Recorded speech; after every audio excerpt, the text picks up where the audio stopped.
ધોરણ 12 સાયન્સ રસાયણ વિજ્ઞાન પ્રકરણ નંબર 11 આલ્કોહોલ ફિનોલ અને ઇથર સંયોજનો એના લેક્ચર નંબર 9માં આપણે લાસ્ટ ભણતા હતા આલ્કોહોલ સંયોજનોના રાસાયણિક ગુણધર્મ. રાસાયણિક ગુણધર્મની અંદર આપણે સૌથી પહેલી વાત કરી એનો એસિડિક સ્વભાવ. આલ્કોહોલ સંયોજનોનો એસિડિક સ્વભાવ, ફિનોલ સંયોજનોનો એસિડિક સ્વભાવ એટલે એની ધાતુ સાથેની પ્રક્રિયા, એની પ્રબળ બેઝ સાથેની પ્રક્રિયાની વાત કરી. એના પછી આપણે વાત કરી આલ્કોહોલ સંયોજનની સાપેક્ષ એસિડિકતા, કે પ્રાથમિક, દ્વિતીયક અને તૃતીયક આલ્કોહોલ હોય તો કોની એસિડિકતા વધારે થાય અને કોની એસિડિકતા ઓછી થાય. પછી આપણે એસિડિકતાની કમ્પેરિઝન ભણ્યા આલ્કોહોલ અને ફિનોલની અંદર, કે આલ્કોહોલ કરતાં ફિનોલ સંયોજનોની એસિડિકતા વધુ હોય છે એના વિશેની વાત કરી.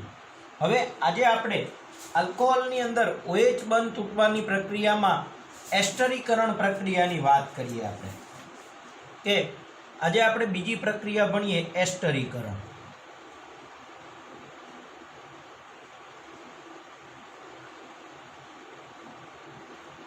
આલ્કોહોલ અને ફિનોલ સંયોજનોમાંથી એસ્ટર બનવાની પ્રક્રિયા, એને આપણે એસ્ટરીકરણ પ્રક્રિયા કહીએ. કે આલ્કોહોલ અને ફિનોલ સંયોજનો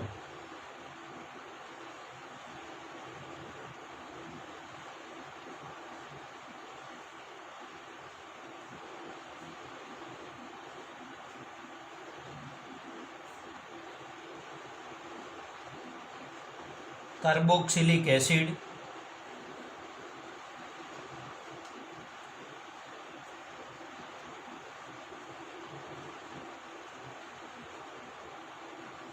એસિડ ક્લોરાઇડ,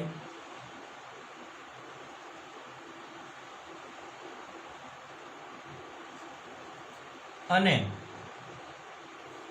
એનહાઇડ્રાઇડ સંયોજન સાથે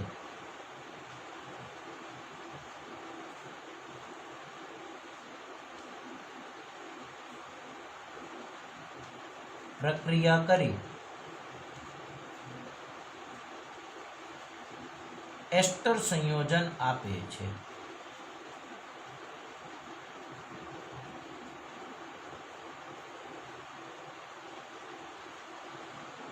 આ એસ્ટર સંયોજન બનવાની પ્રક્રિયાને એસ્ટરીકરણ પ્રક્રિયા કહેવામાં આવે છે. આપણે સિમ્પલી આલ્કોહોલ અને એસિડ વચ્ચેની પ્રક્રિયા અને ફિનોલ અને એસિડ વચ્ચેની પ્રક્રિયાથી પ્રક્રિયાના સમીકરણને સમજીએ. કે આલ્કોહોલ હોય તો આપણે લખીએ ROH અને ફિનોલ હોય તો R ના બદલે AROH. એની કાર્બોક્સિલિક એસિડ એટલે કે R-COOH સાથે પ્રક્રિયા થાય એટલે આનો H અને અહીંથી OH એમ કરીને H2O છૂટો પડે. એસિડિક માધ્યમમાં પ્રક્રિયા કરીએ તો H2O છૂટો પડે અને આ R-COOR અથવા AR બને છે. એટલે કે R-COOR અથવા તો AR મળે છે. હવે આનું કોઈ ઉદાહરણ લખીએ. ટેક્સ્ટબુકમાં ઉદાહરણ નથી આપ્યા, આપણે ઉદાહરણ સહિત ભણીએ. માનો કે આલ્કોહોલ તરીકે ઇથેનોલ લખીએ અહીંયા અને મિથેનોલ લખીએ કે CH3OH મિથેનોલ, અને ઇથેનોઇક એસિડ લખીએ CH3COOH. નામ લખવા જરૂરી છે. આનું નામ થાય ઇથેનોઇક એસિડ અને આ આલ્કોહોલ છે આપણો મિથેનોલ. એની H+ ની હાજરીમાં એટલે એસિડિક માધ્યમમાં પ્રક્રિયા થાય તો અહીંથી OH અને અહીંથી H પાણીનો અણુ દૂર થાય એટલે આ ભાગમાં વધશે CH3COOCH3. આ OCH3 અહીંયા લાગી જાય અને આને કહેવાય મિથાઇલ ઇથેનોએટ.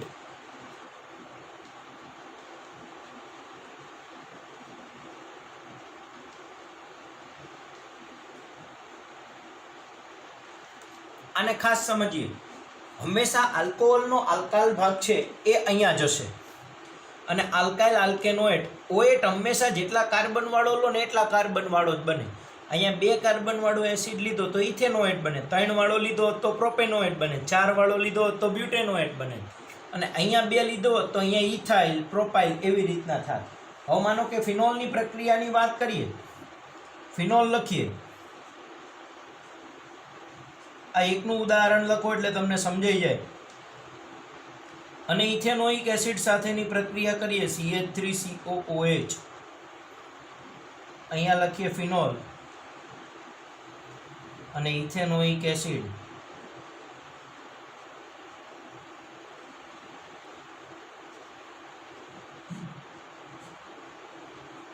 તો માધ્યમની સાપેક્ષે અહીંથી OH અને અહીંથી H જાય એટલે આ ભાગમાં વધશે CH3CO અને અહીંથી વધશે O બેન્ઝીન રિંગ વત્તા H2O. તો આને ફિનાઇલ ઇથેનોએટ કહેવાય.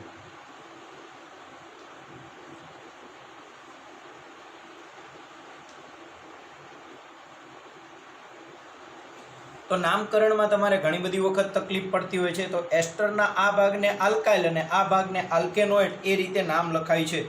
જો તમને ન યાદ હોય તો હું તમને લખી દઉં. આ ભાગને હંમેશા આલ્કાઇલ લખવાનું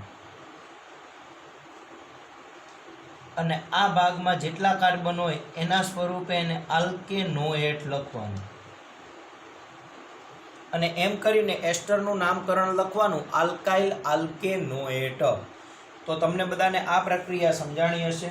તો આ કાર્બોક્સિલિક એસિડ સાથે પ્રક્રિયા થઈ આવી નવી એનહાઇડ્રાઇડ સાથે અથવા એસિડિક ક્લોરાઇડ સાથે પ્રક્રિયા કરીએ તો નિપજ સ્વરૂપે આપણને એસ્ટર સંયોજન મળે છે. હવે આપણે બીજી એસિડ ક્લોરાઇડ વાળી પ્રક્રિયાની વાત કરીએ કે આલ્કોહોલ સંયોજન એટલે ROH અથવા ફિનોલ સંયોજન હોય તો R ના બદલે AROH.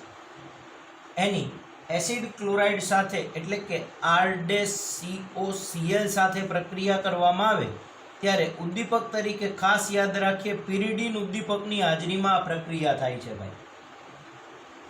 ત્યારે અહીંથી H અને અહીંથી Cl HCl છૂટો પડે એટલે એસ્ટર બનશે R-CO R અથવા તો AR વત્તા HCl છૂટો પડે. આમ કરીને અહીંયા એસ્ટર બનશે અને આને આપણે એસિડ ક્લોરાઇડ કહીએ.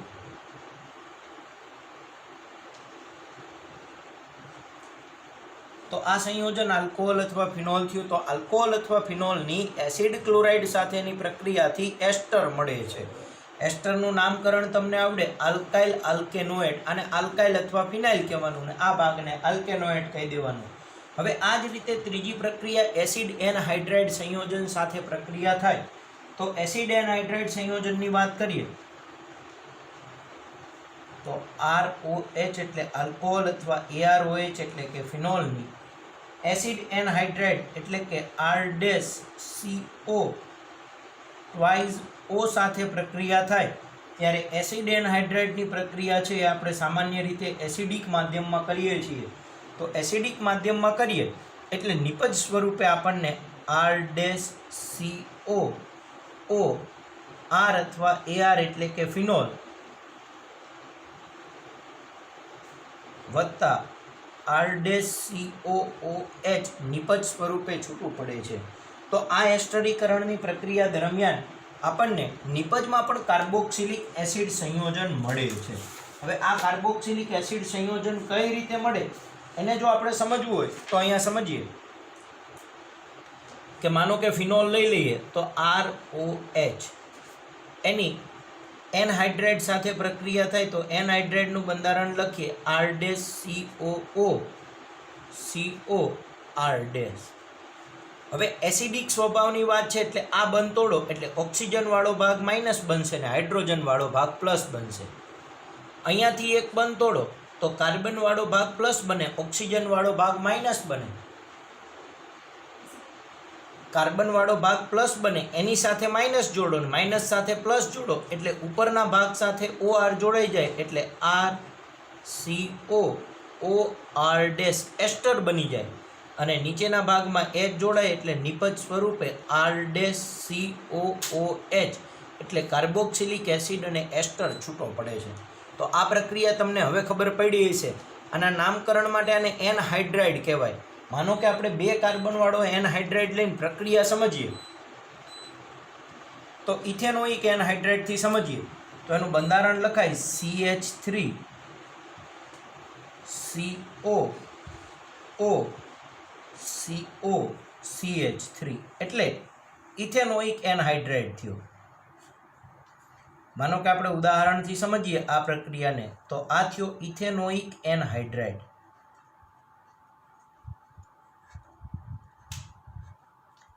એની પ્રક્રિયા વળી પાછી ઇથેનોલ સાથે કરીએ, CH3 CH2OH ઇથેનોલ સાથે કરીએ તો આનો H અહીંથી જોડાય અને એસિટિક એસિડ છૂટો પડે ને આ ભાગ અહીંયા સાથે જોડાય એટલે CH3CO OCH2CH3 એટલે ઇથાઇલ ઇથેનોએટ મળે.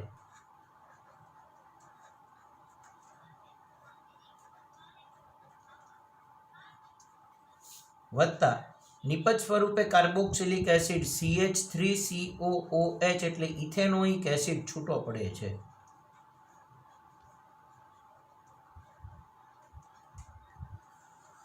તો આ રીતની પ્રક્રિયાની અંદર એસ્ટરીકરણ પ્રક્રિયામાં આલ્કોહોલ અથવા ફિનોલ સંયોજનોની કાર્બોક્સિલિક એસિડ સાથે, એસિડ ક્લોરાઇડ સાથે અથવા એસિડ એનહાઇડ્રાઇડ સાથે, આને એસિડ એનહાઇડ્રાઇડ કહેવાય,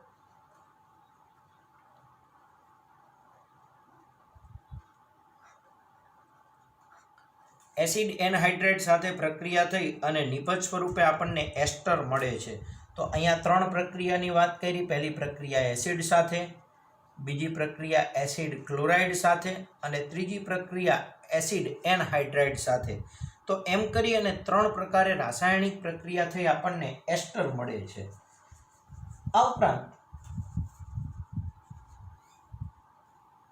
આલ્કોહોલ અને ફિનોલ સંયોજનોની એસિટાઇલ સમૂહને પ્રવેશ આપવાની પ્રક્રિયાને એસિટાઇલેશન કહે છે. જેમ કે સેલિસિલિક એસિડના એસિટાઇલેશનથી આપણને એસ્પિરિન મળે છે. જે એસ્પિરિન છે એ આપણે એવું કહી શકીએ કે વેદનાહર ઔષધ અને સોજો ઉતારનાર ઔષધ તરીકે સૌથી વધારે વપરાય છે. અહીંયા ટેક્સ્ટબુકમાં એનો ઉપયોગ સોજો ઉતારનાર ઔષધ તરીકેનો આપ્યો છે. બાકી આપણે એસ્પિરિનને બીજી બધી રીતે સૌથી વધારે ઉપયોગમાં લઈએ છીએ. તો એક પરિવર્તન સ્વરૂપે એ પ્રક્રિયાને યાદ રાખવાની છે, salicylic એસિડમાંથી aspirin.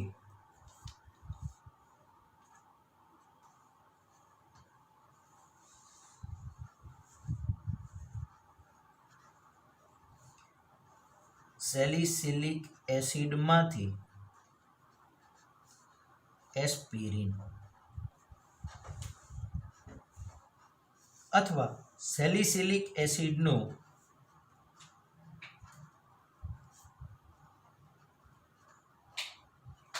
Acylation.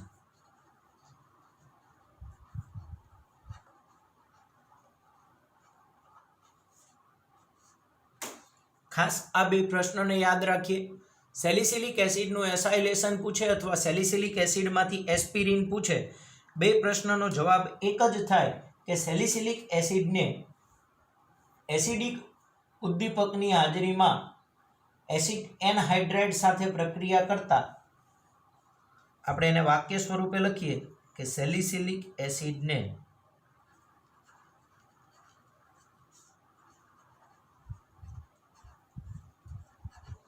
Ethanoic anhydride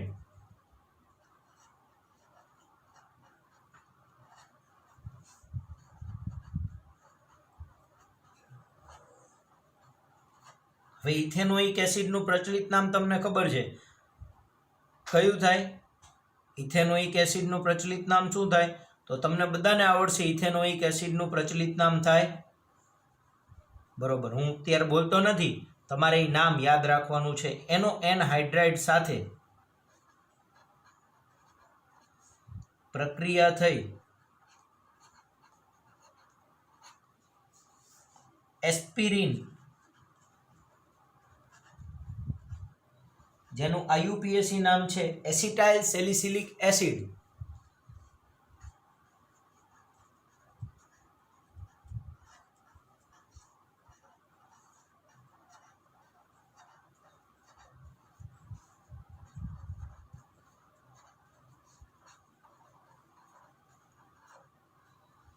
આ એસિટાઇલ સેલિસિલિક એસિડ એટલે એસ્પિરિન મળે છે, જે વેદનાહર અને સોજો ઉતારનાર ગુણધર્મ દર્શાવે છે. જે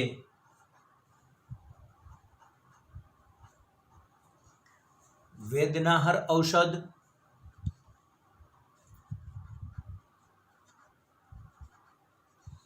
સોજો ઉતારનાર ઔષધ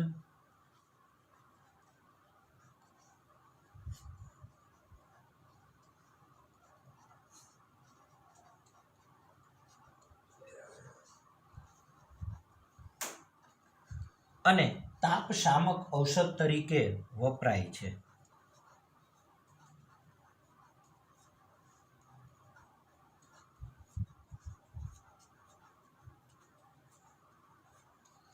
તાપશામક એટલે જેને તાવ આવતો હોય એને એસ્પિરિન આપી શકાય છે, પણ હાલની તારીખમાં એસ્પિરિનનો સૌથી વધારે ઉપયોગ આપણે હૃદય રોગના દર્દીઓ માટે એના લોહીને પાતળું રાખવા માટે થઈને એસ્પિરિન સૌથી વધારે ઉપયોગમાં લઈએ છીએ.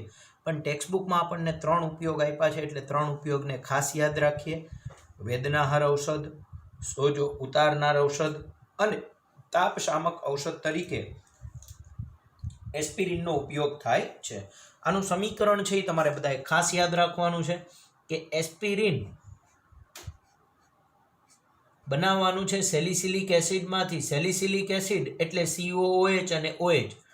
આ નામ તમને યાદ હશે, આપણે ચેપ્ટર નંબર 12 ની અંદર ભણ્યા સેલિસિલિક એસિડ.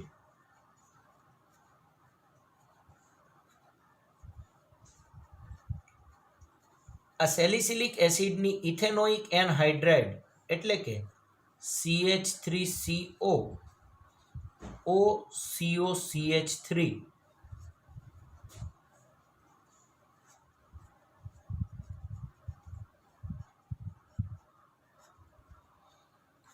ઇથેનોઇક એનહાઇડ્રાઇડ સાથે જ્યારે એસિડિક માધ્યમમાં આપણે પ્રક્રિયા કરીએ ત્યારે અહીંથી H અને અહીંથી બંધ તૂટી જાય એટલે એસિટાઇલ સમૂહ અહીંયા જળવાઈ જાય એટલે એસ્ટર બની જાય અને નિપજ સ્વરૂપે ઉપર COOH અને આનો એસ્ટર એટલે OCOCH3 વત્તા CH3COOH એટલે ઇથેનોઇક એસિડ મળે છે. તો આને આપણે એસિટાઇલ સેલિસિલિક એસિડ કહીએ છીએ.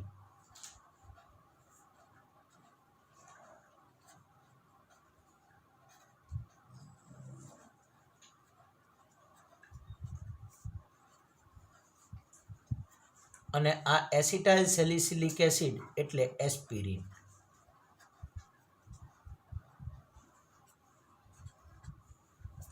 આપણે જે એસ્પિરિન દવાની વાત કરીએ છીએ ઇકોસ્પ્રિન કરીને આવે છે, માર્કેટમાં ટ્રેડ નેમથી વેચાય છે. હૃદય રોગના દર્દીઓ માટે એ ઇકોસ્પ્રિન ઘણા બધા ડૉક્ટર્સ પ્રિફર કરતા હોય છે. એ ખરેખર લોહીને પાતળું રાખવાનું કામ કરતી હોય છે, જેની અંદરના કન્ટેન્ટ તરીકે એસ્પિરિન હોય છે. આ ઉપરાંત આપણે ઘણી બધી જે તાવની દવાઓ લઈએ છીએ સ્ટોપેક ને એવી બધી, તો એની અંદર પણ થોડા ઘણા પ્રમાણમાં એસ્પિરિન હાજર હોય છે. તો ખાસ યાદ રાખીએ એસ્ટરીકરણની પ્રક્રિયા. સીધું જો તમને 2 માર્કમાં પૂછાય તો તમારે આ ત્રણેય પ્રક્રિયા લખવી પડે, એક એસિડવાળી, એક એસિડ ક્લોરાઇડવાળી અને એક એસિડ એનહાઇડ્રાઇડવાળી.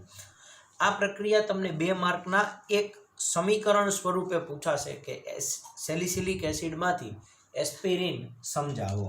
તો આ રીતે એસ્પિરિનવાળી પ્રક્રિયા પૂછાય તો તમારે જવાબ સ્વરૂપે લખવાની, યાદ રાખવાની. હવે બીજી પ્રક્રિયાઓ ભણીએ જેમાં આલ્કોહોલ સંયોજનોમાં કાર્બન અને ઓક્સિજન વચ્ચેનો બંધ તૂટે એટલે કે COH બંધ તૂટે એવી પ્રક્રિયા. તો આપણે બીજા પ્રકારની પ્રક્રિયા ભણીએ કે આલ્કોહોલ સંયોજનોમાં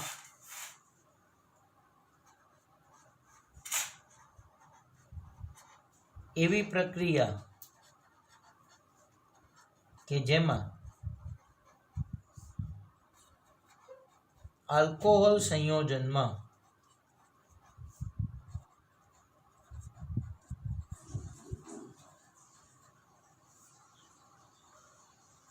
કાર્બન ઓક્સિજન બંધ તૂટે.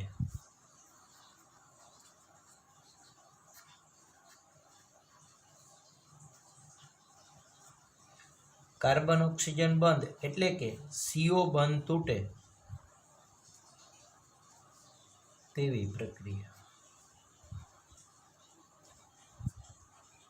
તો આવી પ્રક્રિયાઓ CO બંધ તૂટે એવી પ્રક્રિયામાં સૌથી પહેલી પ્રક્રિયા છે હાઇડ્રોજન હેલાઇડ સંયોજન સાથેની લ્યુકાસ કસોટી.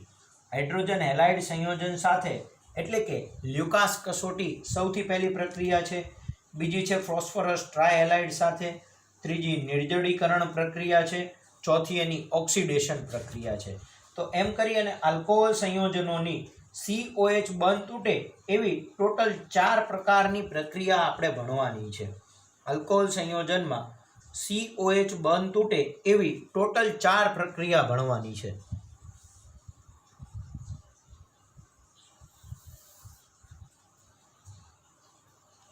સૌથી પહેલી HX સાથે એટલે કે હાઇડ્રોજન હેલાઇડ સાથે, અને આને લ્યુકાસ કસોટી કહેવાય.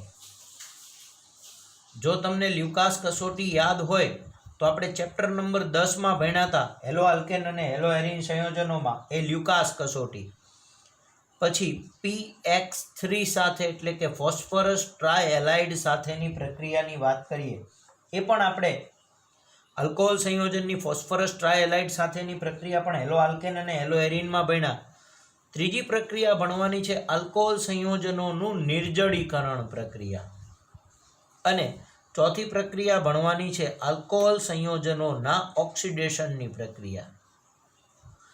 એમ કરી અને COH બંધ તૂટે એવી ટોટલ 4 પ્રકારની પ્રક્રિયાનો આપણે અભ્યાસ કરવાનો છે. સૌથી પહેલી HX સાથે લ્યુકાસ કસોટી, બીજી ફોસ્ફરસ ટ્રાયહેલાઇડ સાથેની પ્રક્રિયા, ત્રીજી નિર્જળીકરણ પ્રક્રિયા અને ચોથી ઓક્સિડેશન પ્રક્રિયા.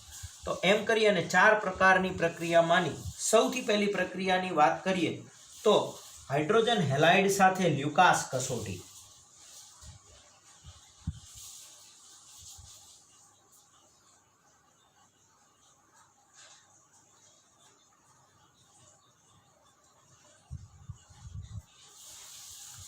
હાઇડ્રોજન હેલાઇડ એટલે કે HX સાથેની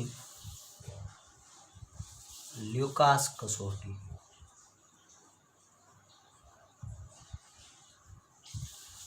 લ્યુકાસ કસોટી કો, HX સાથેની પ્રક્રિયા કો, અથવા તો આલ્કોહોલની પરખ કસોટી કયો.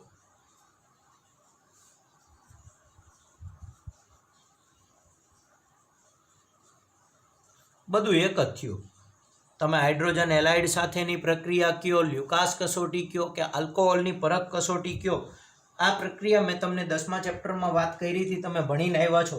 છતાં અહીંયા ધ્યાન રાખીએ કે આલ્કોહોલ સંયોજન એની નિર્જળ ZnCl2 ઉદ્દીપકની હાજરીમાં HCl સાથે પ્રક્રિયા કરીએ એટલે ક્લોરોઆલ્કેન બને છે, અને આ પ્રક્રિયાને આપણે લ્યુકાસ પ્રક્રિયા તરીકે ઓળખીએ છીએ. કે આલ્કોહોલ સંયોજનની આપણે HXના કોમનના બદલે સીધી જ HCl વાળી લખીએ કે આલ્કોહોલ સંયોજનની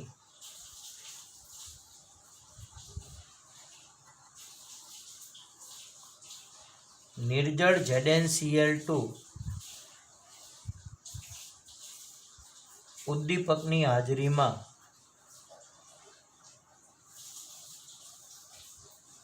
HCl સાથે પ્રક્રિયા થતા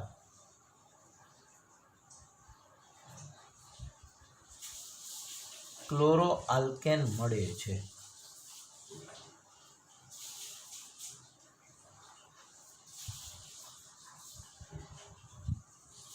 જેને લ્યુકાસ કસોટી કહે છે, લુકાસ અથવા લ્યુકાસ કસોટી કહે છે.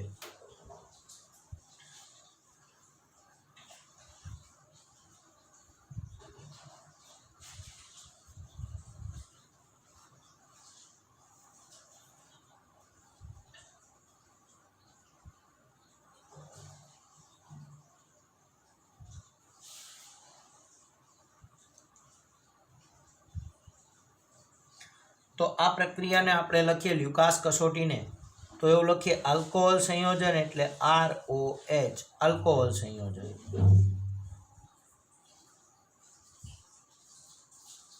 એની HCl સાથે નિર્જળ ZnCl2 ઉદ્દીપકની હાજરીમાં ગરમ કરો એટલે અહીંથી H અને આનો OH એમ કરીને પાણીનો અણુ છૂટો પડી જાય અને RCl વત્તા H2O બને એટલે કે ક્લોરોઆલ્કેન મળશે. અને આ બનતા હેલો આલ્કેન છે એ હેલાઇડ સંયોજનો છે એ દ્રાવણમાં અમિશ્રિત હોય છે અને દ્રાવણમાં તરત જ ધૂંધળાપણું ઉત્પન્ન કરે છે. મળતા હેલાઇડ સંયોજનો અમિશ્રિત હોય છે.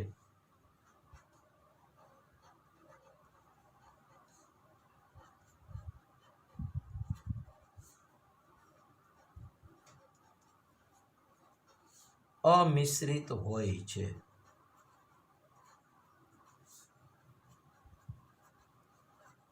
તેથી દ્રાવણમાં ધૂંધણાપણું એટલે કે ટર્બિડિટી ઉત્પન્ન કરે છે.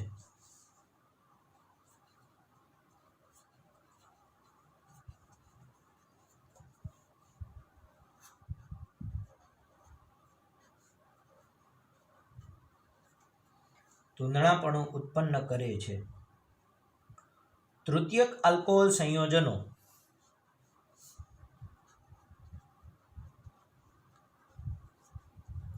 તૃતીયક આલ્કોહોલ સંયોજનો તરત જ ધૂંધણાપણું ઉત્પન્ન કરે છે.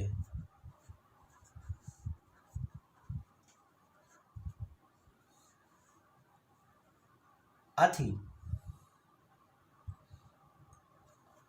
અને પ્રાથમિક આલ્કોહોલ સંયોજન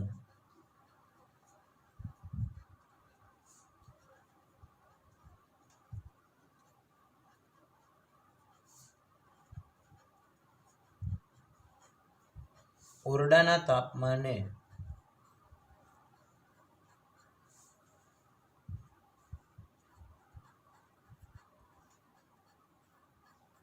દ્રાવણમાં ધૂંધણાપણું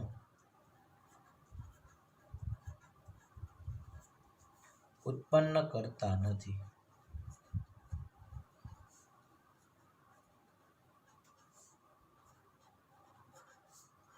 તેથી આલ્કોહોલ સંયોજનની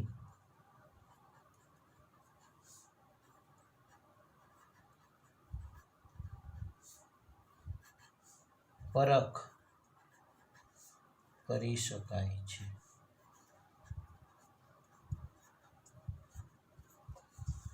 કે જો આપણને તૃતીયક આલ્કોહોલ આપ્યો હોય, આ આલ્કોહોલ તૃતીયક આલ્કોહોલ હોય, હવે તમને આલ્કોહોલનું વર્ગીકરણ આવડે છે એટલે પ્રાથમિક, દ્વિતીયક, તૃતીયક આલ્કોહોલ કોને કહેવાય એ તમને ખબર છે. તો આ જો તૃતીયક આલ્કોહોલ હશે તો તરત જ પ્રક્રિયા કરશે અને હેલો આલ્કેન બનાવશે. હવે આ હેલો આલ્કેન છે ને એ દ્રાવણમાં અદ્રાવ્ય હોય એટલે મિશ્રિત થતા નથી, એટલે દ્રાવણમાં ધૂંધળાપણું એટલે ટર્બિડિટી ઉત્પન્ન કરે છે. અને તૃતીયક આલ્કોહોલ સંયોજન ઝડપથી પ્રક્રિયા કરે એટલે તરત જ ધૂંધળાપણું ઉત્પન્ન થાય. પણ પ્રાથમિક આલ્કોહોલ સંયોજન ઓરડાના તાપમાને પ્રક્રિયા કરતા નથી. તેથી આપણને પ્રાથમિક કે તૃતીયક છે એ સરળતાથી ખબર પડી જાય. એટલે આ કસોટીને આલ્કોહોલની પરખ કસોટી તરીકે ઓળખવામાં આવે છે. ભાઈ લ્યુકાસ કસોટી યાદ રાખજો, આલ્કોહોલની પરખ કસોટી તરીકે ઓળખાય. MCQમાં પૂછાય અને 2 માર્કના ક્વેશ્ચનમાં પૂછાય. તો 2 માર્કના ક્વેશ્ચનમાં તમારે આટલો થિયરી પોર્શન લખવાનો થાય અને MCQમાં પૂછાય તો આલ્કોહોલની પરખ કસોટી એટલે લ્યુકાસ કસોટી. ને લ્યુકાસ કસોટી કોની પરખ કરવા માટે વપરાય? તો આલ્કોહોલ સંયોજનની પરખ કરવા માટે વપરાય છે. આ રીતે યાદ રાખી બીજી પ્રક્રિયા આપણે ફોસ્ફરસ ટ્રાયહેલાઇડ સાથેની પ્રક્રિયાની વાત કરીએ.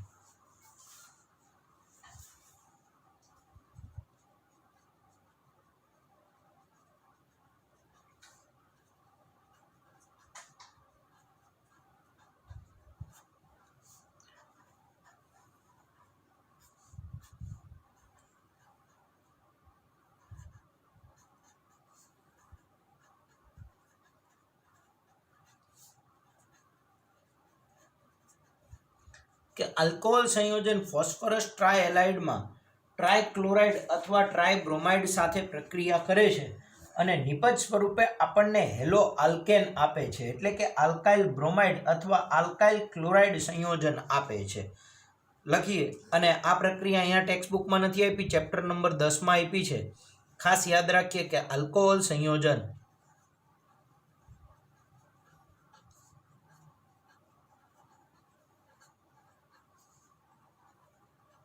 ફોસ્ફરસ ટ્રાયક્લોરાઇડ કે ફોસ્ફરસ ટ્રાયબ્રોમાઇડ સાથે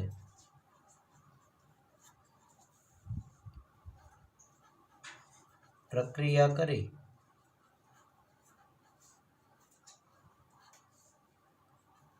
આલ્કાઇલ ક્લોરાઇડ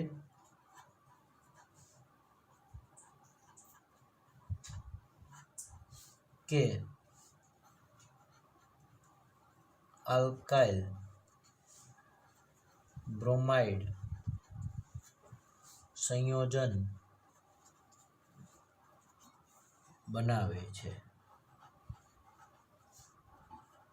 આ પ્રક્રિયાને રફમાં સમજીએ અને પછી લખીએ તો આલ્કોહોલ સંયોજન એટલે લખીએ ROH અને ફોસ્ફરસ ટ્રાયહેલાઇડ એટલે PX3. હવે અહીંથી ભાગ તૂટે એટલે R પ્લસ બને ને OH માઇનસ બને. આ ભાગ તૂટે એટલે હેલોજન માઇનસ બને ને ફોસ્ફરસ પ્લસ બને. આ R પ્લસ સાથે X માઇનસ જોડાય એટલે RX બની જાય અને અહીંયા OH જોડાઈ જાય એટલે P સાથે એક હેલોજન, બીજો હેલોજન ને એક બાજુ OH. હવે બીજો આલ્કોહોલનો અણુ આવે, વળી પાછો અહીંયા OH જોડાય અને ત્રીજો આલ્કોહોલનો અણુ આવે ને અહીંયા OH જોડાય એટલે એમ કરીને કુલ 3 આલ્કોહોલના અણુ સાથે પ્રક્રિયા થાય ફોસ્ફરસ ટ્રાયહેલાઇડની. ત્યારે આ ત્રણેય હેલોજન આલ્કાઇલ શાખા સાથે જોડાય અને 3 મોલ હેલો આલ્કેન વત્તા આ બનાવ્યું એને સંયુક્ત રીતે લખાય H3PO3 ફોસ્ફરસ એસિડ તરીકે ઓળખાય છે, જ્યાં X તરીકે આપણે Cl અથવા તો Br લઈ શકીએ. તો આ રાસાયણિક પ્રક્રિયાને લખીએ કે આલ્કોહોલ સંયોજન એટલે ROH એની ફોસ્ફરસ ટ્રાયહેલાઇડ સાથે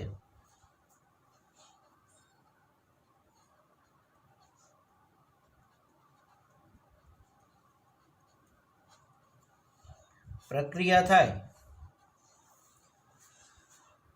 ત્યારે આલ્કોહોલના 3 મોલ વપરાય એટલે 3 આલ્કાઇલ શાખા સાથે 3 હેલોજન જોડાય અને 3 RX એટલે આલ્કાઇલ હેલાઇડ બનાવે.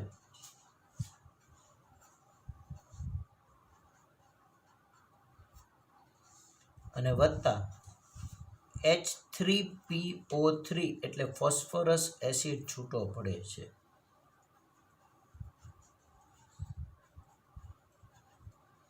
આ પ્રક્રિયા માટે X Cl અથવા Br લેવાય એટલે કે ફોસ્ફરસ ટ્રાયક્લોરાઇડ અથવા ફોસ્ફરસ ટ્રાયબ્રોમાઇડ સાથે પ્રક્રિયા થાય. તમે ફોસ્ફરસ ટ્રાય આયોડાઇડ લઈ લ્યો તો પ્રક્રિયા થતી નથી. એટલે ટ્રાયહેલાઇડમાં ક્લોરાઇડ અથવા બ્રોમાઇડ સાથે રાસાયણિક પ્રક્રિયા થઈ અને નિપજ સ્વરૂપે આપણને આલ્કાઇલ હેલાઇડ મળે છે. તો આ પ્રક્રિયાના અંતે આપણે ફોસ્ફરસ ટ્રાયહેલાઇડમાંથી ફોસ્ફરસ એસિડ છૂટો પડે એની વાત કરી. કુલ આજના લેક્ચરમાં આપણે એસ્ટરીકરણ પ્રક્રિયાની વાત કરી જેમાં OH બંધ તૂટતો હતો અને પછી CO બંધ તૂટે એવી 2 પ્રક્રિયાની વાત કરી, હાઇડ્રોજન હેલાઇડ સાથેની લ્યુકાસ કસોટી અને ફોસ્ફરસ ટ્રાયહેલાઇડ સાથેની પ્રક્રિયા. હવે એના પછીની 2 મોસ્ટ IMP પ્રક્રિયા નિર્જળીકરણ પ્રક્રિયા અને ઓક્સિડેશન પ્રક્રિયા એ આપણે આના પછીના નેક્સ્ટ લેક્ચરમાં શીખીશું.